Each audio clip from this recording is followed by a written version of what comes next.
그리스도다움이라는 제목으로 함께 말씀을 작년 11월부터 함께 말씀을 나누었습니다.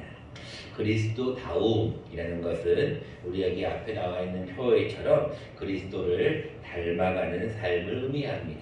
즉 그리스도답다, 그리스도인답다라는 것은 그리스도를 더 닮아가는 삶을 우리는 총체적으로 그리스도다움이다라고 얘기합니다. 우리가 그리스도를 닮아가는 그 과정을 우리는 맨 처음에 말씀을 받았던 하나님과의 관계에 대해서 말씀을 우리가 함께 나누었어요. 하나님의 관계가 잘 맞은 사람들은 그리스도를 잘 닮아갈 수 있다. 그래서 제가 여러분들과 함께 10손가락의 비밀을 가지고 함께 말씀을 나누었어요.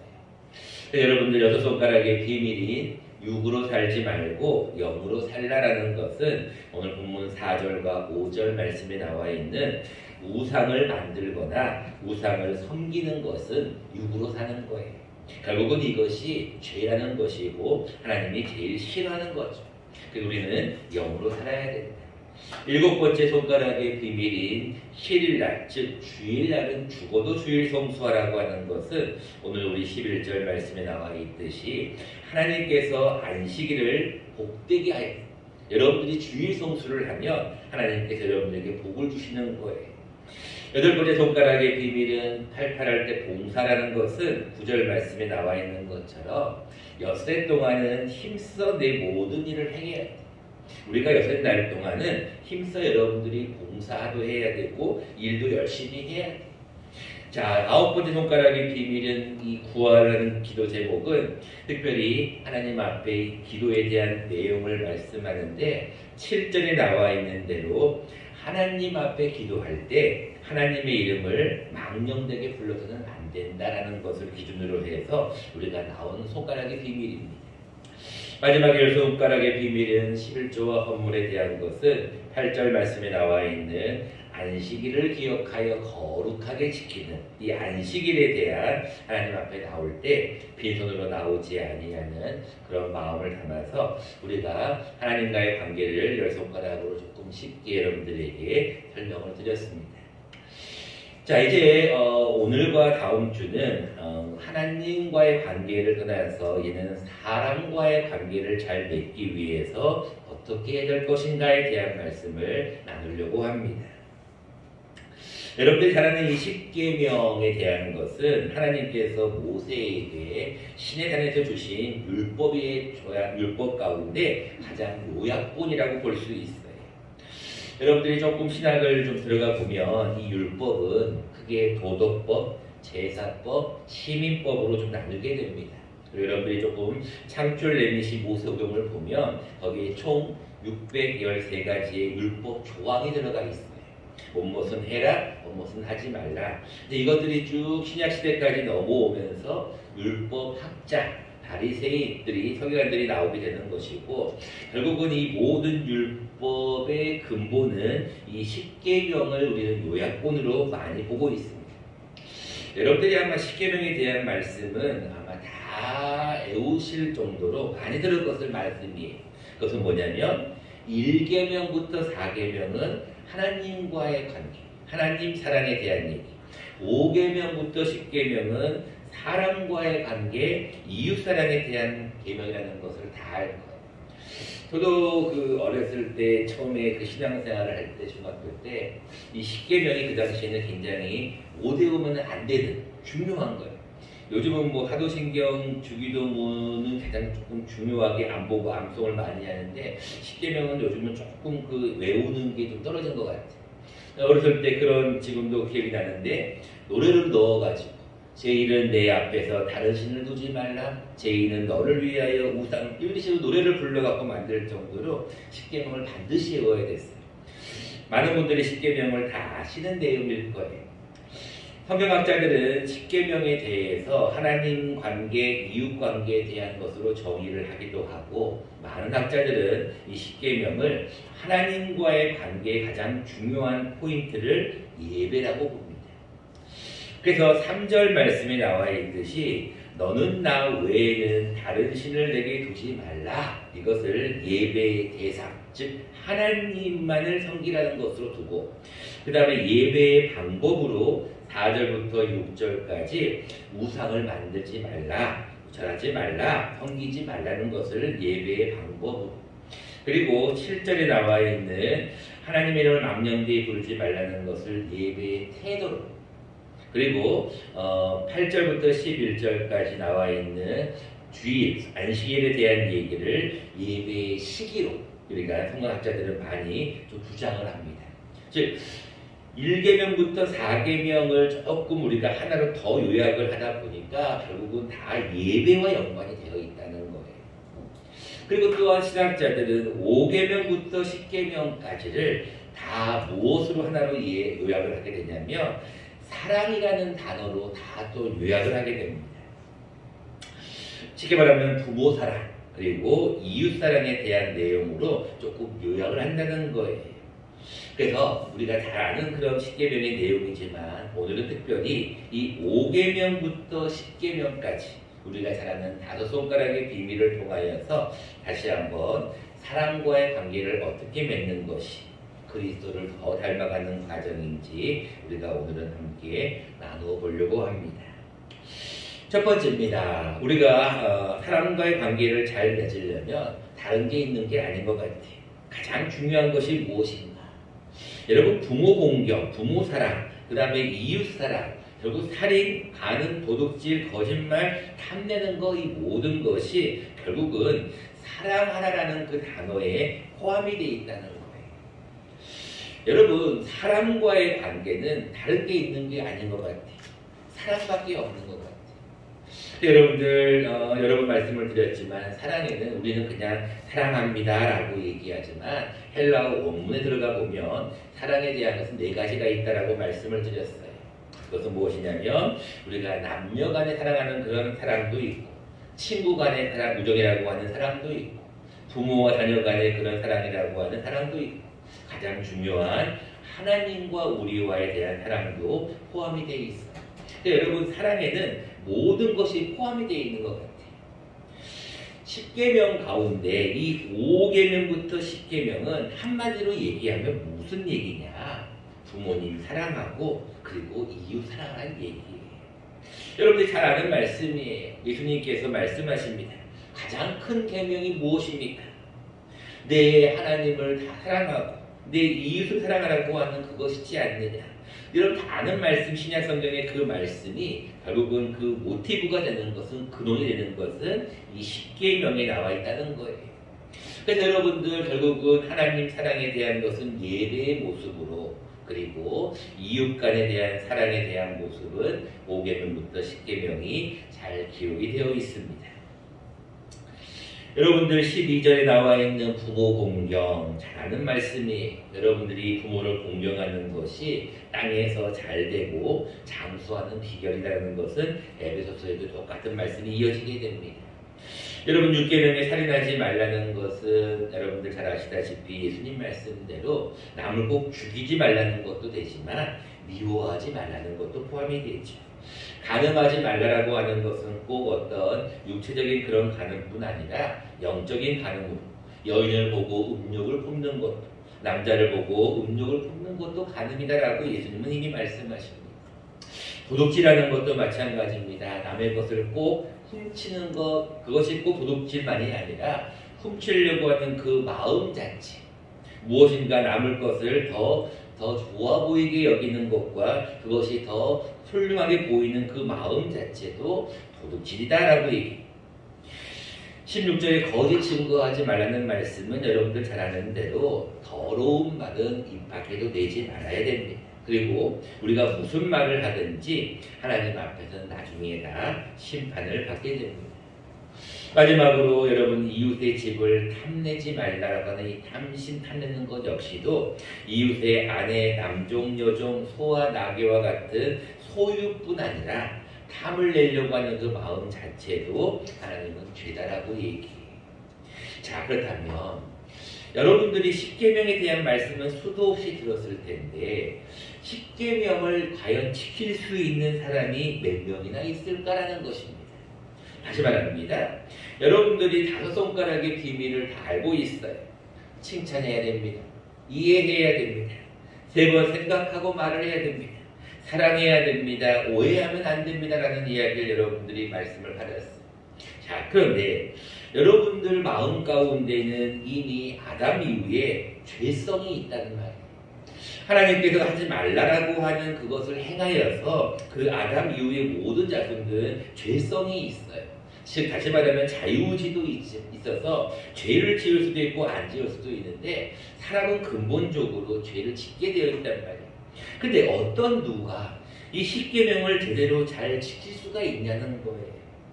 사람과의 관계에서 부모를 여러분들 정말로 잘 공경하고 있었습니까? 공경했었습니까? 지금도 공경하고 있습니다. 여러분들 이웃을 향하여서 미워하는 마음이 한 번도 없었습니다. 여러분들 음욕을 품어본 적이 한 번도 없었습니다. 무엇인가를 훔치려고 하는 마음, 남의 것이 더 좋아 보이는 마음을 가진 적이 없었습니다. 비교해 본 적이 없었습니다. 선의의 거짓말이라 할지라도 거짓말 한 번도 해보지 않은 사람이 있을까요? 여러분 이웃의 것을 더 탐내고 하는 그런 마음을 여러분들 가지지 않은 사람이 누가 있겠냐는 거예요. 예수님은 이렇게 얘기하고 있습니다. 내 오른손이 범죄하거든 찍어버리라는 거예요. 한 손이 없이 천국 가는 것이 낫다라고 여기까지 말씀을 하시고 그 얘기는 무슨 말입니까? 예수님은 이 십계명의 말씀을 더 엄격하게 주장하고 있다는 거예요. 그런데 그 모든 과정 가운데 사람은 다 할 수가 없는데 단 한 가지 사람과의 관계에서 유일하게 가능한 것이 한 가지가 있는데 그것이 바로 사랑이에요. 여러분 여기서 말하는 사랑이라고 하는 것은 그냥 남녀 간의 사랑이나 우정이나 부모와 자녀 간의 사랑이 아닙니다. 우리가 항상 말하고 있는 주님의 사랑이라고 하는 이 사랑에 대한 가장 기본적인 원리만큼은 우리가 가질 수 있어요. 그것은 여러분들이 사랑할 수 있는 어떤 능력이나 힘이 있는 것이 아니라 하나님이 주시는 사랑. 다시 말하면 하나님과의 관계를 잘 맺어서 하나님의 사랑이 내 마음속에 들어오면 그 사랑을 가지고 여러분들이 이웃들에게 나눠주는 거예요. 그래서 여러분들 결국은 우리가 할 수 있는 한 가지는 무엇인가? 사람과의 관계를 잘 맺는 한 가지 방법은 사랑하는 거예요. 여러분 사랑한다고 하니까 그냥 어떤 말로 하는 사랑이나 내가 어떻게 하는데 어떤 행위적인 사랑을 얘기하는 것이 아니라 하나님이 나에게 주신 그 사랑을 가지고 주님이 나를 위하여 죽으신 그 십자가의 사랑을 가지고 이웃들에게 나누는 것이 사랑이라는 거예요. 그래서 우리가 할 수 있는 것은 사랑하는 것밖에 없는 거예요. 성경은 우리에게 뭐라고 얘기하고 있습니까? 만물의 마지막에 가까웠다. 그렇기 때문에 너희가 해야 될 것은 무엇이냐? 정신을 차리고 좀 기도해라라는 거예요. 그리고 무엇보다 한 가지 더 해야 될 것은 마지막에 가까우면 가까울수록 서로 사랑하라는 거예요. 여러분 교회가 많은 교회들이 사랑을 실천하기 위해 노력하고 우리 인천교회도 사랑이 참 많은 교회입니다. 여러분 사랑하는 것은 인간관계를 맺는 가장 중요한 것 중에 하나이고 5계명부터 10계명을 한마디로 얘기하면 사랑이라는 단어입니다. 우리 자막을 보시면서 하나님께서 우리에게 주신 말씀을 받도록 하겠습니다. 자막을 보고 함께 말씀을 읽어보겠습니다. 시작. 만물의 마지막이 가까이 왔으니 그러므로 너희는 정신을 차리고 근신하여 기도하라. 무엇보다도 뜨겁게 서로 사랑할지니 사랑은 허다한 죄를 덮느니라. 아멘.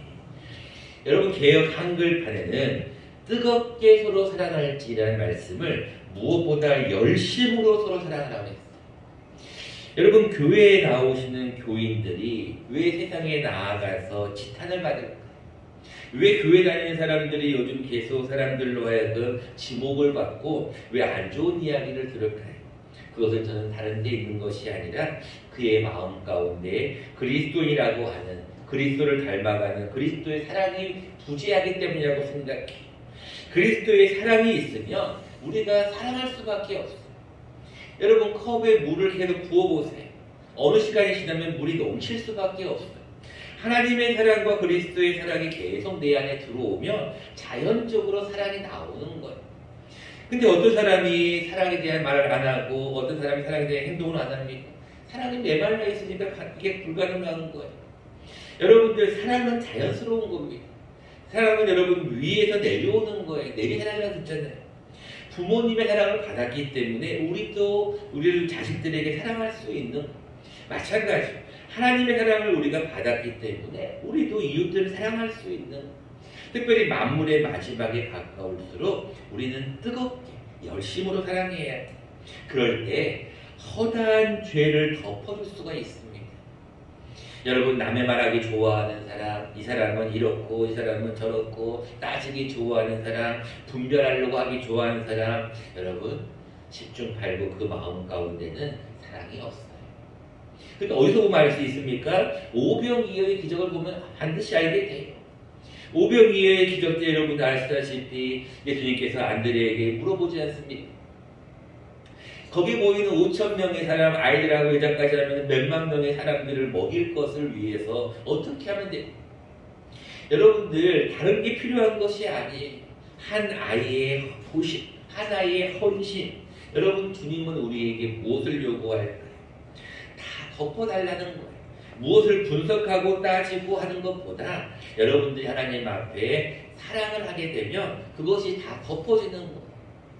여러분 자식들을 보면 그걸 못 느끼십니까? 손주들을 보면 못 느끼십니까? 그들이 아무리 잘못해도 그들이 자고 있는 모습을 보거나 그들이 잘못했다고 하면 다 용서가 되잖아요. 왜 그럽니까? 그 마음 가운데 사랑의 마음이 있었을 거예요. 그래서 여러분들 공동번역이나 공동세번역에 보면 사랑은 허다한 죄를 덮느니라 이 말씀을 사랑은 허다한 죄를 용서하신다라는 말씀으로 바뀌게 됩니다. 여러분 만물의 마지막에 가까웠습니다. 여러분 믿는 자답다, 그리스도답다라는 이야기를 듣기 위해서 여러분 좀 사랑과의 관계에서 사랑을 실천해 주셨으면 좋겠어요. 근데 그 사랑은 절대로 여러분들의 사랑이 아니에요. 하나님의 사랑과 예수님의 사랑을 가지고 이웃들에게 나누어야 한다는 것입니다. 두 번째입니다. 여러분들이 사람과의 관계를 잘 맺는 두 번째 방법은 여러분들 사랑과 더불어서 우리의 마음을 하나님 앞에 드려야 됩니다. 여러분 사람과의 관계에서 이 사람이 진심으로 얘기하는지 아닌지는 금방 압니다. 여러분 제가 늘 말씀을 드리지만 사람이 사람을 바꿀 수가 없어요. 특별히 연세가 드시면 드실수록 안 바뀐다니까요. 사람은 바뀌지를 않아요. 근데 여러분들 사람이 바뀔 수 있는 유일한 방법이 하나가 있어요. 그게 뭐예요? 진심으로 대하면 돼요. 여러분 진심으로 통하게 되어 있다니까요. 이 사람이 나에게 정말로 진심으로 대하는지 가식적으로 내 앞에서만 그렇게 하는 건지 이게 보여요. 여러분 특별히 연세가 드신 분들도 더 잘 보이잖아요. 왜 진심을 그렇게 중요시하는가? 예수님께서 우리에게 주시는 하나의 예화입니다. 마태복음 19장에 보면 이런 얘기를 합니다. 어떤 부자 청년이 와서 이런 질문을 해요. 예수님, 내가 무슨 일을 하여야 영생을 얻을 수 있습니까? 예수님 선한 분이 누구이십니까? 라고 그 청년이 물어봅니다. 그때 그가 예수님께서 이렇게 말씀하시죠. 선한 이는 한 분이신데 무슨 내가 선하다고 얘기하느냐 하면서 생명에 들어가려면 너가 하나님의 계명을 잘 지켜야 된다라고 그 부자 청년에게 얘기해요. 근데 부자 청년이 뭐라고 얘기하냐면 무슨 계명을 말씀하시는 겁니까? 라고 말씀. 근데 예수님께서 말씀하십니다. 오늘 10계명에 나와 있는 내용을 똑같이 얘기하십니다. 살인하지 말라, 간음하지 말라, 도둑질하지 말라, 거짓말하지 말라, 탐내지 말라, 부모 공경해라, 그리고 내 이웃을 내 몸과 같이 사랑하라 라는 이야기를 합니다. 그 부자 청년이 그 이야기를 다 들었을 때 뭐라고 얘기하냐면 예수님, 그것은 내가 어렸을 때부터 다 지켰습니다. 그것은 내가 알고 있는 율법입니다. 내가 그것을 지키기 위해서 노력을 많이 하였습니다. 그때 예수님께서 한마디를 더합니다. 그 부자 청년에게 뭐라고 하냐면 내 소유를 팔아서 가난한 자들에게 주라. 그러면 하늘의 보화가 내게 쌓인다는 이야기를 해요. 그러면서 뭐라고 얘기하냐면 너가 온전하고자 하면 너의 소유를 반드시 팔아야 된다는 것. 너가 하나님 앞에 율법을 잘 지키는 것도 중요하지만 내가 가지고 있는 그 많은 재물을 팔아서 이웃들과 나누라는 것, 사랑을 하라는 거죠. 근데 그 이야기를 들은 부자 청년이 어떠한 마음을 가지고 돌아갔을까? 자막을 보면서 함께 그 말씀을 한번 읽어보겠습니다. 시작. 그 청년이 재물이 많음으로 이 말씀을 듣고 근심하며 가니라. 여러분들 똑같은 계명에 대한 말씀을 예수님이 이 마태복음 19장에 기록이 돼요. 여러분 집에 가서 꼭 읽어보세요. 그 청년과 예수님과 대화를 잘 보면 이 10계명 내용이 똑같이 나와요. 그런데 이 청년에게 예수님은 무엇을 요구하냐면 너의 재물, 너가 가지고 있는 소유를 팔아서 가난한 자들에게 나누라는 거예요. 사랑을 실천하라는 거예요. 율법을 지키는 것은 잘하는 거죠. 부모 공경, 살인, 간음 이 다 중요한 거예요. 그런데 더 중요한 가지가 무엇이냐면 너 마음 가운데 너가 가지고 있는 소유를 팔아서 나누라는 거예요. 그 마음을 가지라는 거예요. 근데 그 행동을 하라는 이야기를 들었을 때 그 청년이 뭐라고 나와 있냐면 말씀대로 재물이 많기 때문에 근심했어요. 여러분 사랑한다고 하면서 늘 말씀을 드리지만 수고하지 아니하면 여러분 남을 사랑한다고 하고 베풀지 않으면 남을 사랑한다고 하면서 남을 위해 봉사하지 않으면 그 사랑을 어떻게 직면에 보일 수 있겠냐는 거. 수고가 없는 사랑이 무슨 사랑이냐는 거. 말과 혀로만 사랑하는 것이 무슨 사랑이냐는 거예요. 그리스도인들이 사랑이 많다라고 하면서 그의 행동을 보면 어느 누구에게도 베풀지 않는 그 사랑을 보고 누가 사랑이라고 말할 수가 있겠냐는 거예요. 여러분 하나님은 우리에게 이웃과의 관계, 사람과의 관계에서는 여러분들이 가지고 있는 것을 나누어야 돼요. 사랑하는 그 사랑을 하나님의 사랑을 받아서 그것들을 나누는 그 마음과 더불어서 행동도 같이 이어져야 된다는 거예요. 근데 여러분 그 행동이 없기 때문에 그 청년은 근심하며 돌아가게 되는 거예요. 말씀을 맺고자 합니다. 여러분들은 하나님과의 관계와 더불어서 사람과의 관계를 잘 맺기 위해서 여러분들은 오늘 사랑이라고 하는 단어에 대한 말씀을 들었습니다. 근데 여러분 10계명은요 참 놀라운 게 있어요. 그것은 뭐냐면 이 1계명부터 4계명을 구분하고 5계명부터 10계명을 구분하는 것이 맞는 것처럼 보이는데 조금 더 여러분 신학을 해보거나 좀 더 말씀을 깊이 들어가 보면 이 10계명이 순환 구조를 이루고 있다는 것을 알게 돼요. 무슨 순환 구조를 이루고 있느냐? 먼저 자막을 보면서 여러분들이 한 번 더 설명을 드리겠습니다. 같이 한번 읽어보겠습니다. 시작. 그러므로 땅에 있는 지체를 죽이라. 곧 음란과 부정과 사욕과 악한 정욕과 탐심이니 탐심은 우상 숭배니라. 아멘. 골로새 3장 5절 말씀인데 여러분 이 탐심이라는 말씀 10계명 가운데 10계명 10계명 가운데 내 이웃의 집을 탐내지 말라고 하는 이 탐심이 결국은 뭐라고 나와 있어요? 우상 숭배로 나와요. 다시 말씀을 드리면 여러분들이 10계명인 이 탐심은 결국은 제1계명인 우상을 숭배하는 것과도 연결된다는 것입니다. 여러분 성경을 잘 깊이 들어가 보세요. 10계명과 1계명이 연결될 뿐 아니라 하나님을 사랑한다고 하면서 내 이웃을 사랑하지 않는 자는 거짓말하는 자예요. 여러분들 이웃을 섬기지 않으면서 하나님을 잘 섬긴다? 하나님 앞에 나와서 예배를 드린다고 하는 사람이 이웃들을 사랑하지 않는다? 그것은 거짓말이라는 거예요. 예수님께서 뭐라고 말씀하십니까? 내가 옥에 갇혔을 때 너희가 돌보자. 내가 목이 마를 때, 내가 배고플 때 너희가 섬기지 않냐. 언제 그랬습니까? 너희 중에 지극히 작은 자에게 하지 않는 것이 곧 나에게 하지 않는 거라는 거예요. 너희 중에 지극히 작은 자에게 섬기는 것이 결국은 나에게 한 거라는 거예요. 예수님의 사상은 분명합니다. 보이는 이웃들을, 보이는 사람들을, 보이는 지극히 작은 소자를 섬기는 것이 결국은 나를 사랑하는 것이고 결국은 그것이 하나님을 사랑하는 비결이라는 것입니다. 여러분들 이 한 주간 하나님 앞에 다시 한번 살아가면서 이런 고백을 해보십시오. 이제 내가 하나님 앞에 새로운 날 2월을 맞이했습니다. 내가 그리스도인다운 삶을 살고 있는가? 내가 그리스도를 닮아가고 있는가? 그 과정 가운데 가장 중요한 사람과의 관계에서 내가 정말로 사랑하고 있는가를 잘 한번 생각해 보셔야 됩니다. 내가 정말로 부모를 사랑하고 있는가? 내가 내 이웃 가운데 미워하는 자가 혹시 있는가? 내가 내 이웃 가운데 영적으로 간음하고 있는 자가 있는가? 내가 내 이웃의 것을 혹시나 더 훔치려고 하거나 더 나아가서 하나님의 것까지 훔치려고 하는 도적질을 하고 있지 않는가? 내가 내 이웃에 대하여 거짓말을 하고 있는 것은 아닐까? 내가 결국은 우상 숭배인 탐심의 마음을 갖고 있지 않는가? 여러분들이 한번 점검해 보셔야 한다는 것입니다. 결국은 하나님은 우리에게 이웃과의 관계, 여러분 주위의 사람과의 관계는 결국은 사랑이라고 하는 이 한 단어에 있음을 잘 기억하셔서 이 한 주간도 더 많이 사랑하는 저와 여러분 되시기를 간절히 축원합니다.